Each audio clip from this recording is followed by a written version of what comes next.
High viewers, ఈరోజు ఎంత time అయినా సరే ఎడిటింగ్ చేసిన చెప్పిన వీడియో అయితే నాకు ఖచ్చితంగా క్యాటరీ సస్పెక్ట్ ఛానల్లోనే పెడతా. ఇది ఓకేనా? ఇప్పుడు టైం అరౌండ్ 5:30 అవుతుంది. బట్ వేరే వీడియోస్ చాలా ఉన్నాయి కాబట్టి ఇదే సమయంలో చేసేస్తున్నాం. బట్ ఆ తర్వాత అప్లోడ్ చేస్తాం. ఎందుకు? సారీ చంద్రబాబు గారు, సారీ లోకేష్ గారు, తండ్రి కొడుకు ఇద్దరు కూడా మీరు ఓడిపోయారు. ఇప్పుడు టీడీపీ కార్యకర్తలుగా ఉంటూ వైసీపీ అధికారంలో ఉన్నప్పుడు జై జగన్ అనుమంటే అనన్నాడు, వైసీపీకి జిందాబాద్ అంటే అనుమంటే అనన్నాడు. చంద్రయ్య పల్నాడులో నడి రోడ్డు మీద ఘోరాతఘోరంగా చంపారు. దాన్ని అప్పుడు చంద్రబాబు నాయుడు వెళ్ళి అతను పాడి మోసి కార్యకర్తలు మా కుటుంబం అని చెప్పాడు. ఇలాగే రాయలసీమలో 2-3 చోట్ల జరుగున్నాయి. అది మీరు అధికారంలో లేనప్పుడు, అధికారంలో ఉన్నారుగా, అధికారంలోకి మీరు వచ్చి 10 నెలలు అవుతుంది. అవునా? ఈ 10 నెలల్లో ఎంతమంది టీడీపీలు చనిపోయారు? అభివృద్ధి ఎస్, చంద్రబాబు గారు అడ్మినిస్ట్రేషన్ మమ్మల్ని కొట్టినోడు లేడు. అభివృద్ధి అంటే మీ తర్వాతే. దాన్ని మరి మీ కార్యకర్తలని ఎవడు కాపాడాలి? అందులో మరలా ఇప్పుడు రామకృష్ణ, పొంగనూరు నియోజకవర్గం కృష్ణా పాలించినటువంటి రామకృష్ణ వైసీపీ హయాంలో ఆ ఊర్లో నిలబడినటువంటి, దట్ మీన్స్ టీడీపీ జెండా ఎగరేసిన ఏకైక మగాడు. టీడీపీ గెలిచిన తర్వాత కేక్ కట్ చేస్తుంటే వచ్చి వాళ్ళ అమ్మ కాలు ఎరగొట్టారు. అంటే దిస్ ఇస్ రామకృష్ణ భార్య కాళ్ళు. అరే ఆ తర్వాత వచ్చేసి చంద్రబాబు నాయుడు ప్రమాణ స్వీకారం రోజు సెలబ్రేషన్ చేసుకుంటుంటే వచ్చి వాళ్ళ అన్నని ఘోరాతఘోరం కొట్టారు. ఇప్పుడు వచ్చేసి మరలా ఊరిలో ఈ టీడీపీకి సంబంధించి వీళ్ళు చూసుకుంటున్న మూమెంట్లో ఏకంగా వాళ్ళ కొడుకుని, అంటే రామకృష్ణ కొడుకునేమో దాడి చేశారు. రామకృష్ణ ఘోరాతఘోరంగా చంపారు. ఎవరు అంటే వెంకటరామణ అని పెద్దిరెడ్డి రామచంద్ర ప్రధాన అనుచరుడు. గతంలో వైసీపీ సమయంలో వాలంటీర్గా చేశాడు. ఆల్రెడీ 4 రోజుల క్రితమే ఇదే రామకృష్ణ మా ఊరిలో నాకు వైసీపీ వాళ్ళ నుంచి థ్రెట్ ఉంది, ప్రాణహాని ఉంది, నాకు రక్షణ కల్పించనని చెప్పినా పోలీసులు నాకు రక్షణ కల్పించడం వల్ల టీడీపీ జెండా ఎగరేసినప్పుడు నా మీద దాడి జరిగింది. ఆ రోజు పోలీసులకి కంప్లైంట్ ఇచ్చారు, నో యాక్షన్. మా ఆవిడ మీద దాడి జరిగింది, కంప్లైంట్ చేశారు, నో యాక్షన్. మా పెద్ద పిల్లోడి మీద జరిగింది, చిన్నపిల్లోడి మీద, నో యాక్షన్. ఇప్పుడు నన్ను ఏకంగా చంపుతానని బెదిరిస్తున్నారు, పోలీసు కంప్లైంట్ ఇచ్చారు, నో యాక్షన్. ఏంటి చంద్రబాబు గారు ఇది? మీరు మీ కొడుకు అధికారంలో రావడం కోసం కార్యకర్తల ప్రాణాలు పణంగా పెట్టారు, మీరు వచ్చేసారు, ఓకే. మరి ఇప్పుడైనా కార్యకర్తలు కాపాడుకోవాలి కదా. మీరు కంప్లైంట్ ఇవ్వకుండా అకస్మాత్ జరిగిందంటే అనుకోవచ్చు, కంప్లైంట్ కూడా ఇచ్చారు కదా, అయినా సరే ఎట్లా? అరే నిన్న కర్నూలులో సంజయ్ అని కూడా ఒక వ్యక్తి గతంలో వైసీపీ చేశాడు, అతను టీడీపీలోకి వచ్చినాడు. అతను ఘోరంగా చంపారు స్వామి, నరికి. వైసీపీకి సంబంధించి ఎవరైతే ఓట్లు వేసిన వాళ్ళు ఉన్నారో, ఇప్పటికే వైసీపీ జగన్ అనుకుంటూ ఉన్న వాళ్ళు ఉన్నారు. ఒక్కసారి మీ గుండెల మీద చేసుకొని చెప్పండి, జగన్ అనబడే వ్యక్తి అసలు నాయకుడేనా?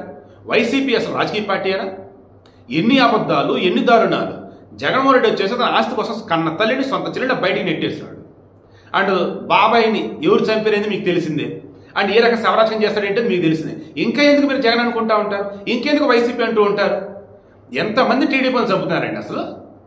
ఆ అనుకుంటే సిగ్గు శరం లేకుండా, కొంతమంది బుద్ధి జ్ఞానం లేకుండా కొంతమంది పోలీసులు ఉంటూ ఉన్నారు. అరే నాయన, మీరు కాకి డ్రెస్ అంటే ఏంటి? ప్రజలు రక్షించడానికి సామె అది. ఇంకా వైసీపీ ట్రాప్లో ఉండి, జగన్ ట్రాప్లో ఉండి వాళ్ళు విధిల్చే ₹1 వచ్చేసి జనాలు చస్తున్నా, జనం వచ్చేసి భయపడుతూ కంప్లైంట్ చేస్తున్నా సరే మీరు వాళ్ళు రక్షించకుండా వదిలేస్తారట. అంటే మరలా జగన్ అవసరం భ్రమలో ఉన్నారా మీరు? లేదంటే ఎవడొస్తే ఇందులో మాకు జగన్ పార్టీ వాళ్ళు ఎవరిని ఇస్తున్నారు అని చెప్పేసి అనుకుంటున్నారా? చంద్రబాబు గారు అండ్ హోంమంత్రి అనిత గారు, మీకు మరలా చెప్తున్నా, మీరు గెలిచి కూడా ఓడిపోయారు. ఈ రోజు ప్రూవ్ అయిపోయింది అది. ఇప్పటికన్నా పరిపాలన అంటే అభివృద్ధి ఒకటే కాదు, ప్రజల సంక్షేమం, పార్టీని కాపాడుకోవడం. వైసీపీ అధికారంలో ఉన్నన్ని రోజులు అక్కడ ఉన్నటువంటి పోలీసా, ప్రభుత్వ అధికారం అనేది అనవసరం. మాదేరా అసలు పరిపాలన అంటే, మేము ఏం చెప్తే అదేరా అన్నట్టుగా వాళ్ళు ఉన్నారు. అంటే ఎవరు? వైసీపీ కార్యకర్తలు. ఎందుకు? జగన్ అరగం ఫ్రీడమ్ ఇచ్చాడు, మీరు అరగ ఫ్రీడమ్ కూడా ఇవ్వద్దు. రూల్స్ అనండి, రెగ్యులేషన్ అనండి, చెప్పాలి, చెప్పులు వేసుకొని వెళ్ళాలి, పద్ధతి ఉండాలి, మీరు అనండి, ఓకే కరెక్టే, నేను అంట, అలాగే ఉండాలి కూడా. కానీ మనల్ని మనం కాపాడుకోవాలి కదా అయ్యా. ఇంకెంతమంది టీడీపీలు బలి కావాలి స్వామి? నేను అట్లా చెప్తున్నా, తమిళనాడు ఇదే పెట్టి ఇప్పుడు చెప్తున్నా. చంద్రబాబు నాయుడు గెలిచి ఓడిపోయాడు. లోకేష్ గారు మీ రెడ్ బుక్ అనేది ఏదైతే మెన్షన్ చేసుకుంటూ పోయారో, ఓకే మీరు చేస్తున్నారు, గుడ్. గ్రౌండ్ లెవెల్లో ఇప్పటికి భయంతో బతుకుతున్నటువంటి టీడీపీలు ఎంతమంది మీకు తెలుసా? మరలా పాదయాత్ర చేయండి, మీకు అన్నీ తెలుస్తాయి. అధికారులు ఉన్నారు కదా, పాదయాత్ర చేస్తూ అప్పటికప్పుడు మీ దగ్గరకు వస్తాయి కదా కంప్లైంట్స్, అధికారులు పిలవండి, అప్పటికప్పుడు పరిష్కారం చెప్పండి. ఎంతమంది పోలీసులు ఎగిరిపోతారు, ఎంతమంది అధికారులు ఎగిరిపోతారు, అప్పుడు మీకు తెలిసింది. ఈ వీడియోలో మెయిన్ నేను చెప్పదలుచుకుందండి, ఇప్పటికీ ఊళ్ళల్లో పాపం చాలా చోట్ల టీడీపీలో భయపడుతూ బతుకుతున్నారండి. అరే మొన్నటికి మొన్న బాపట్ల జిల్లాలో కూడా పాపం ఒక టీడీపీ ఆత్మహత్య చేసుకున్నాడు. అతను కూడా మరలా సమ్ రెడ్డి అంటే మొత్తం వైసీపీ కాదు కదా. పాపం టీడీపీ అంటే అభిమానం, టీడీపీ కోసం ఏమైనా సరి చేసే మెంటాలిటీ, బట్ అతన్ని వేధిస్తున్నారు వేధింపులతో. తట్టుకలేకపోతే ఆత్మహత్య చనిపోయాడు. నేను చంద్రబాబు నాయుడు అధికారం వచ్చినటువంటి ఈ 10 నెలల్లోనే నాకు తెలిసిన వాళ్ళ ద్వారా నేను విన్నాను స్వామి, ఎవరెవరు ఏ రకంగా ఇబ్బంది పడతారు బాధపడతారని చెప్పేసి టీడీపీ వాళ్ళు. నేను మరలా చెప్తాను, టీడీపీ వైసీపీని అలాంటిలా ఆంధ్రప్రదేశ్లో ఉన్నటువంటి ప్రజలు ఎవరైనా సరే ప్రశాంతంగా బతకాల. అవతలోడు మమ్మల్ని చంపుతాడని చెప్పేసి భయంతో బతకొద్దు.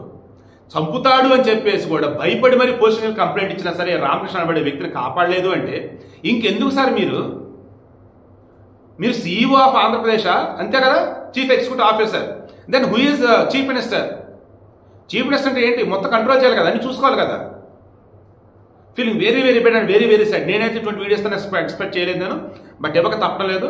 నెల్లూరులో సంజయ్ అనే వ్యక్తిని చంపి 24 గంటలు కూడా గడవక ముందే ఆ బైరెడ్డి షెల్టర్ రిమైండింగ్ అసలు ఏంటో ఇంత ఘోరం అని చెప్పి అసలు అనుకుంటున్న మూమెంట్లోనే మరలా ఈ రకంగా ఇంకెంతమంది సావాలి. జగన్మోహన్ రెడ్డి ప్యాలెస్ నుండి చిరునవ్వులు చిందిస్తూ ఉంటాడు, ఎందుకు శవాన్ని లేచింది కదా, అదేంటో అపోనెంట్ కదా, ఇంకా హ్యాపీగా ఉంటాడు. ముందు ఆ వెంకటరామను ఎన్కౌంటర్ చేసి పడేసాడు. అటువంటి బతకడం కూడా వేస్ట్ అనమాట. ఇంకా ఎంతమంది ప్రాణభయంతో బతుకుతున్నారు ఒకసారి చూసుకొని ముందరికి రక్షణ కల్పించండి. పార్టీ ఏదైనా కావచ్చు కదా, పద్ధతిగా ఉంటే సరే, పద్ధతిగా లేకపోతే తీసుకెళ్ళి లోపలేసేయండి. ఇప్పటికన్నా మీరు మారాలి.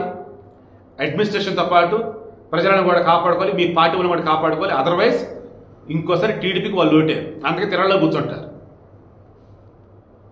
ఆ వీడియో కూడా అటాచ్ చేస్తాను చూడండి. పాప రామకృష్ణ నాకు చాలా బాధేసింది ఆ వీడియో అయితే. సర్రమక్కల పంచాయతీ కృష్ణాపురము. నేను టీడీపీ కార్యకర్త. ఇట్లా పలానా వైసీపీ వాళ్ళు ఎన్ గణపతి, ఎన్ మహేష్, కె వెంకటరమణ, ఎన్ తిర్లోక, వీళ్ళు నలుగురు ఇప్పటికి 4 దఫాలంటే నన్ను ఆడ పడితే ఆడ పట్టుకొని కొట్టేది, నా కొడుకులు పట్టుకొని ఆడంటే ఆడ ఇది చేసేది, ఈ దాని రావద్దు ఆ దాని రావద్దు, ఇది నాది అది నాది అనేది ఇట్లా బెదిరిస్తూ ఉన్నారు. నిన్న నా భూమికి మట్టి తోలుకుంటా ఉంటే వాళ్ళ ఇంటి ముందర తొక్కిన దానికి ఇట్లా పట్టుకొని డ్రైవర్ని పట్టుకొని కొట్టేసినారు. ఏం అట్లా కొట్టిండేది నేను అడిగితే నన్ను పట్టుకొని కొట్టేసినారు. మళ్ళీ నా కోడలు వస్తే నా కోడలను పట్టుకొని కొట్టినారు. మళ్ళీ నా కొడుకు వస్తే నా కొడుకును పట్టుకొని కొట్టేసినారు. అంతకు ముందు చంద్రబాబు గెలిచినప్పుడు టపాసులు కాల్చి కేక్ కోస్తా ఉంటే స్కూటీలో వచ్చి కేక్ను గుద్దుకొని వెళ్ళిపోయి నా పిల్లలకి 2 కాళ్ళు ఇచ్చేసినారు. అప్పుడు కంప్లైంట్ ఇస్తే అప్పుడు పట్టించుకోలేదు. ఈ పొద్దు మన రీలోనే వచ్చి నేను కంప్లైంట్ ఇస్తే సీఏకి ఫోన్ చేసి అదే పనికి పోయి సీఏ పుంగనూరు పోలీస్ స్టేషన్కి సీఏకి ఫోన్ చేస్తే పంపిస్తానని చెప్పి పంపించలేదు సార్. అప్పటికప్పుడే నైటే నేను ఈ పుంగనూరుకి వచ్చి కంప్లైంట్ ఇచ్చేసిపోతే తెల్లారి కూడా పంపించలేదు. మళ్ళా వచ్చి నేను నా కొడుకుని హాస్పిటల్లో అడ్మిట్ చేసి పుంగనూరు స్టేషన్ కాడికి కంప్లీట్ ఇస్తే ఏమాత్రం పట్టించుకోకుండా వాళ్ళు వచ్చే బెందుకి వాళ్ళు కంప్లీట్ తీసుకొని వాళ్ళు మనుషులు పిలుచుకొచ్చి లోపల పెట్టించింటే మళ్ళీ ఒక 5 నిమిషాలు కాకనే మళ్ళీ బయట ఇంటికి పంపించేసినాడు. ఏమాత్రం వాళ్ళు వైసీపీ వాళ్ళకే న్యాయం చేస్తాడు, మాకు న్యాయం చేయలేదు సిఐఏ. మీరు నన్ను సహకరించి నాకు వాళ్ళతోనే పానంగండంగా ఉన్నది, నన్ను మీరే కాపాడాలా అంతే సార్.